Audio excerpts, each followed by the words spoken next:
నిన్నటి వీడియోలో చెప్పాను కదండి టెంపుల్కి బయలుదేరుతున్నామని. ఇప్పుడు నడకదారిని వెళ్తున్నామండి టెంపుల్కి. అని నమ్ముకొని మ్యాప్ పెట్టుకున్నాను డ్రైవ్ చేసేటప్పుడు.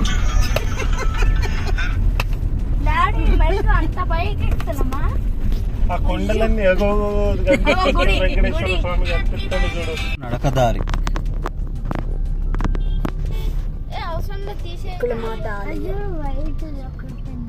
వచ్చేసాము. శ్రీనివాస మంగాపురం ఇటువైపు శ్రీనివాసం అన్ని శ్రీనివాస మంగాపురం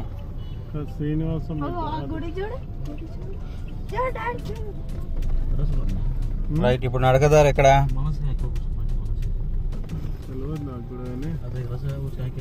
అదే అనుకుంటున్నాం. ఇదే ఎంట్రీ.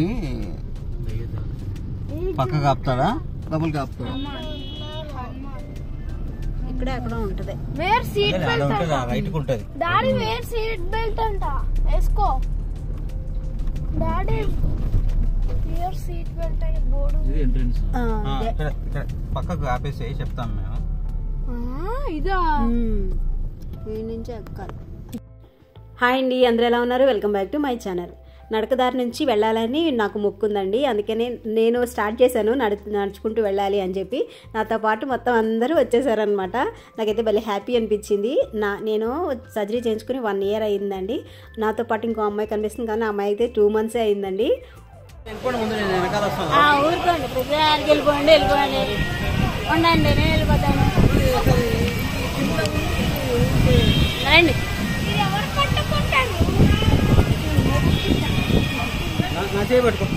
మా హస్బెండ్ నా మీద సీరియస్ అవుతున్నారు అనమాట. ఎందుకంటే ప్రతి దాని దగ్గర ఫొటోస్ దిగుతున్నారు, వీడియోస్ తీస్తున్నారు. ఇంకా ఇలా అయితే ఎప్పటికవుతుంది అని చెప్పి తిడుతున్నారు అనమాట. మరి వచ్చినప్పుడు మెమరీ ఉండాలి కదండి మనకి, అందుకని నేనేమో ఫొటోస్ వీడియోస్ తీసుకుంటూ ఉంటాను. అలాగే మనకి వీడియోలో కూడా షేర్ చేయాలి కదండి, అందుకోసం అనమాట. ఆయనేమో లేట్ అయిపోతుంది అని సీరియస్ అవుతున్నారు అనమాట. ఆయనతో పాటు నేను సీరియస్ అయిపోతే ఎట్లా అండి, అందుకని నేను కూల్ చేస్తూ ఉన్నాను అనమాట. ఇంకా అప్పుడప్పుడు అలా చేస్తూ ఉండాలి. ఇక్కడ చూడండి, ఇది ఇలా ఉంది కదా, దాన్ని చూసి మా అమ్మాయి నేను చెప్పకుండానే సాష్టాంగ నమస్కారం పెట్టి స్టార్ట్ చేసింది అనమాట నడకదారిని. అసలు ఎందుకు నడుచుకుంటూ వెళ్తున్నామో చెప్పలేదు కదండి. నాకు 1 year బ్యాక్ సర్జరీ అయిందనమాట. అసలు అనుకోలేదనమాట సర్జరీ అవుతుంది అని అనుకోలేదు. నాకు యూట్రస్ ప్రాబ్లం వచ్చిందండి, అంటే ఫైబ్రాయిడ్స్ ఉన్నాయన్నమాట. అవి దానికోసం చాలా చిన్నవే ఉన్నాయి, కానీ దానివల్ల ఇంకా సైడ్ ఎఫెక్ట్స్ చాలా వస్తూ ఉన్నాయి అన్నమాట. నాకు బాడీ సపోర్ట్ చేయట్లేదు అది ఉండడం వల్ల. అందుకోసమని నేను చాలా సఫర్ అవుతున్నానండి. అందుకని నేను మొక్కుకున్నాను అనమాట. సర్జరీ అంటున్నారు, నాకు చాలా భయంగా ఉంది. అంటే ఇంతకుముందు కూడా ఒక సర్జరీ జరిగింది, దాని తర్వాత నేను చాలా ప్రాబ్లమ్స్ ఫేస్ చేశానండి. అందుకని మళ్ళీ ఇంకో సర్జరీ అంటున్నారు కదా, అందుకని భయం వేసి ఒకవేళ నాకు సర్జరీ సేఫ్గా అయిపోయి నేను మంచిగా ఉంటే కనుక నడుచుకుంటూ వస్తాను అని మొక్కున్నాను అనమాట అండి. అది కూడా నేను 1 year కంప్లీట్ అయిపోయిందండి. ఇప్పుడు మళ్ళీ మే నెల వస్తే 2 years కంప్లీట్ అవుతాయి అన్నమాట.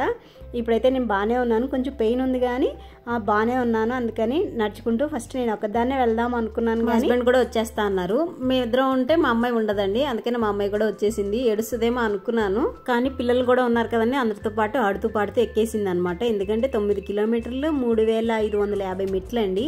అందుకోసమని భయపడ్డాను అనమాట. అక్కడక్కడ ఏడ్చిందిలేండి, ఇంకొంతసేపు ఎత్తుకున్నాము, తర్వాత మళ్ళీ నడిచింది. ఈ పాప చూడండి, వాళ్ళ మదర్తో పాటు తను కూడా అన్ని మెట్లు కుంకుమ పసుపు పెట్టుకుంటూ వస్తుందన్నమాట. భలే గ్రేట్ అని చెప్పి పలకరించాను అనమాట. ఎంకరేజ్ చేస్తూ ఉండాలి కదండి వాళ్ళు కూడా. అందుకని ఇంకొకటి చూడండి, మా హస్బెండ్కి కాళ్ళు నొప్పులని చెప్తున్నారు కదా, అలా మెట్లు ఎక్కేటప్పుడు అండి మనము ఎలా ఎక్కాలంటే, ఇది మనకి సపోర్ట్ ఇచ్చారు కదా, ఆ సపోర్ట్ని మనం తాళ్ళు అయితే ఎలా ఎక్కుతామో అలా ఆ ఐరన్ని సపోర్ట్ తీసుకుని ఎక్కుతూ ఉంటేనండి కాళ్ళకి అస్సలు అలసట ఉండదన్నమాట. నాకు మోకాళ్ళు అరగడం స్టార్ట్ అయినాయండి. అయినా సరే నేను మొక్కుంది కదా అని ఎక్కానండి. నాకు అస్సలు నొప్పులు అనేది తెలియలేదన్నమాట, ఎందుకంటే అలా ఎక్కానమాట. అది ఐరన్ సపోర్ట్ తీసుకుని మనం మోకాళ్ళ మీద బరువు వేయకుండా అది సపోర్ట్ తీసుకుని ఎక్కుతూ ఉంటే మనకి కాళ్ళు నొప్పులు ఉండవండి. ఆయాసం అంటే అందరికీ వస్తుందిలేండి. మనం ఒక 100 మెట్లకి అంటే ఒక్కొక్కరు బాడీ ఒక్కొక్కలా ఉంటుంది కదా. చిన్నపిల్లలకి ఎలా ఒకలా ఉంటుంది, కొంచెం పెద్దవాళ్ళకి ఏమైనా హెల్త్ ఇష్యూస్ ఉన్న వాళ్ళకి ఒక్కొక్కటి ఒకలా ఉంటుంది కదండి. నాకైతే ఆల్మోస్ట్ 100 మెట్లు వచ్చేసరికి ఆయాసం వచ్చేసేది అనమాట. పక్కన కూర్చొని కొంతసేపు రిలాక్స్ అయ్యి ఆయాసం తగ్గిన తర్వాత మళ్ళీ స్టార్ట్ చేసేదాన్ని అనమాట. అలాగా కొంచెం మళ్ళీ ఇక్కడక్కడ జంకలు అవి కనబడితే వాటికి ఫుడ్ వేయడము. రాళ్ళ పేరిస్తే కొండపైన మనం ఇల్లు కట్టుకుంటాం అంటారంట కదండి, అందుకని నేను కూడా పేర్చాను అనమాట. ఆల్రెడీ ఇల్లు ఉందిలేండి, అయినా సరే సరదాగి పేర్చాను అనమాట. నాకు ఒక డ్రీమ్ హౌస్ ఉంది, ఆ డ్రీమ్ హౌస్ రావాలని పేర్చానండి. ఏమో చూడాలి. అది కడుతుంటే 2-3 సార్లు పడిపోయింది. మళ్ళీ ఎలాగైతేనేమి ట్రై చేసే పెట్టేశానండి నేను మా అమ్మాయి కలిసి. వీళ్ళెవరికో ట్రీ హౌస్ ప్లాన్ ఉంది అనుకుంటండి, అందుకని చెట్ల మధ్యలో రాళ్ళు ఇరికిచ్చి భలే కట్టారనిపించింది. చాలా మంది కట్టారండి అలాగా. అంటే వాళ్ళకి డ్రీమ్ హౌస్ ట్రీ హౌస్ అనమాట, అందుకని అలా కట్టుకున్నారేమో అనుకున్నాను. ఏమంటే అర్థం కాదు, చూస్తా ఉంది ఏంటిదో అది. పునుగుపిల్ల అనుకుంటున్నాను నేను. మరి ఏం పెట్టట్లేదా నీకు? ఫోటోలు ఇస్తున్నారు కానీ ఏముంది? తిను మేమేమనలే, తిను మేమేమనం, తినమ్మా మేమేమనం. ఇంకా ఏమే అదే వీడియోనే. అక్కడ ఏమే భయపడుతుంది? ఇక్కడే గట్టు మీదే అక్కడ పెట్టలేకపోతే నువ్వు దిగు, ఇక్కడ పెట్టు. ఇడ పెట్టి రాయి మీద పెట్టు. ఆ రాయి మీద పెద్ద రాయి కనబడుతుందిగా, దిగొద్దు నువ్వు.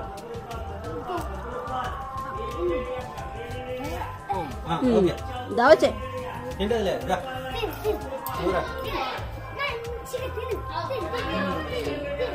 నువ్వు రాతలి వచ్చే తింటది.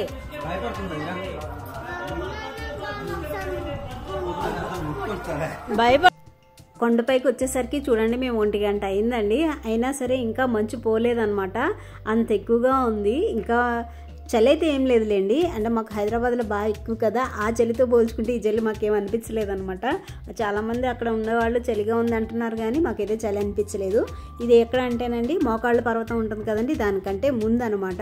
మనం నడుచుకుంటూ వెళ్తాం కదండి, అక్కగారులు ఉంటారు కదా, ఈ స్వామివారి అక్కగారులండి వీళ్ళకి కూడా దండం పెట్టుకొని బయలుదేరాలన్నమాట. ఇక్కడ చాలామంది పూజ కూడా చేస్తారండి, మీరు గమనించారో లేదో. ఇదిగో చూడండి దీపాలు కూడా పెట్టారు. అమ్మవారికి అక్కగారులు అండి, మీరు స్వామివారికి అక్కగారులు అంటారు అనమాట. ఇది చాలామందికి తెలియదు అనమాట. మీకు ఎవరికైనా తెలియకపోతే కనుక ఇక్కడ కూడా అమ్మవారిని దర్శించుకొని వీలైతే దీపాలు అవి పెట్టుకొని బయలుదేరండి.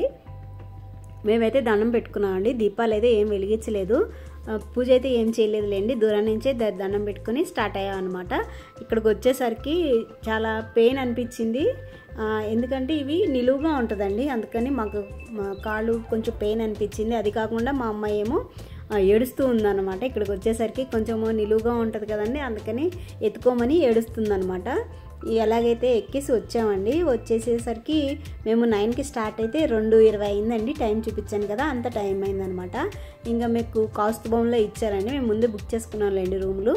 ఇంకా వచ్చేసిన తర్వాత ఎక్కడెక్కడ వదిలేసి ఇంకా తలనీలాలు ఇచ్చేసామండి. నేను మా అమ్మాయి ఇచ్చామన్నమాట. మా హస్బెండ్ ఏమో పూర్తి గుండు ఇచ్చారనమాట. మా అమ్మాయి దానికి నేను ఇవ్వను నాకు గుండు చేంజ్ చేస్తావు నువ్వు అని ఏడుస్తుందనమాట. అందుకే ఏం లేదు చిన్నగా కట్ చేస్తారు అంతే అంటేనో తిరిగి చూసుకుంటుందన్నమాట. అంటే తనకి పెద్దగా జుట్టు అవ్వాలని తన కోరిక అనమాట. నేను ఎక్కడ గుండు చేంజ్ చేశానా అని ఫీల్ అయింది, కానీ లేదంటే ఇంతేనా అని అడుగుతుంది అనమాట. ఇదిగోండి మా పాపకి వేసాను, మొన్న స్టిచ్చింగ్ వీడియో చూపించాను కదండి ఫ్రాక్, అది వేసాను, చాలా బాగుందండి. కాకపోతే ఏడుస్తుంది అనమాట. తనకి రెడీ చేసి పడుకోబెట్టేశాను, మేము రెడీ అయ్యేసరికి టైం అవుతుందని, అందుకని ఏడుస్తూ ఉందండి. దర్శనానికి వెళ్ళేవాళ్ళండి కంపల్సరీ పిల్లల కోసం అయితే ఏదో ఒకటి క్యారీ చేయాలండి. మేమైతే చాలా సఫర్ అయ్యాం అనమాట. ఇవి కొత్తగా కట్టినట్టున్నారండి కాంప్లెక్స్, చాలా దూరం ఉందన్నమాట. మాది 7 కంటే అది వెతుక్కుని వెళ్ళడానికే మాకు 1 అవర్ పట్టిందనమాట. 8:30 అయిందండి ఇవి కాంప్లెక్స్లోకి వచ్చేసరికి. అది కూడానండి ఏమీ లేవన్నమాట తినడానికి, ఎక్కడో ఊరవతలో ఉన్నట్టు ఉందన్నమాట. చుట్టుపక్కల ఏం లేవు, మామూలుగా అయితే ఏముండవు, కాకపోతే కనీసం పాలన్నా ఇస్తారు. కనీసం మేము వెళ్ళేసరికి పాలు కూడా అయిపోయినాయి అనమాట. అవి కూడా కొంచెం కష్టంగానే దొరుకుతున్నాయి అనమాట, అందరికీ కావాలి కదా. ఒక గ్లాస్ ఇస్తున్నారు, అది ఎటు సరిపోవండి పిల్లలకి, అందుకని మీరు పిల్లలు ఎవరైనా ఉండేలాగా ఉంటే కనుక పాలు కానీ బిస్కెట్స్ కానీ మొత్తం క్యారీ చేయండి. మేమైతే చాలా సఫర్ అయ్యామన్నమాట. 1 అవర్ వరకు ఆకలి అని ఏడ్చిందండి పాపం. ఆఖరికి ఎవరో 50-50 బిస్కెట్ ఒక చిన్నది ఇచ్చారనమాట. అప్పుడు హ్యాపీ అనిపించింది. అలాగే మళ్ళీ ఈలోగా బిస్కెట్స్ కూడా అమ్మడానికి వచ్చినాయి అండి. ఈలోగా పాలు కూడా ఇచ్చారనమాట. దేవస్థానం వాళ్ళు పాలు ఇస్తారు కదండి, అది కూడా ఇచ్చారనమాట. దేవుళ్ళగా ఆయన ఎవరో 50-50 బిస్కెట్ ఇచ్చారండి. ఈ విషయం అయితే చెప్పుకోవాలన్నమాట. ఇదేనండి వాళ్ళకి వీడియో నచ్చితే కనుక లైక్ చేసి కామెంట్ చేయండి. అంతవరకు ఉంటాను. Take care and by by.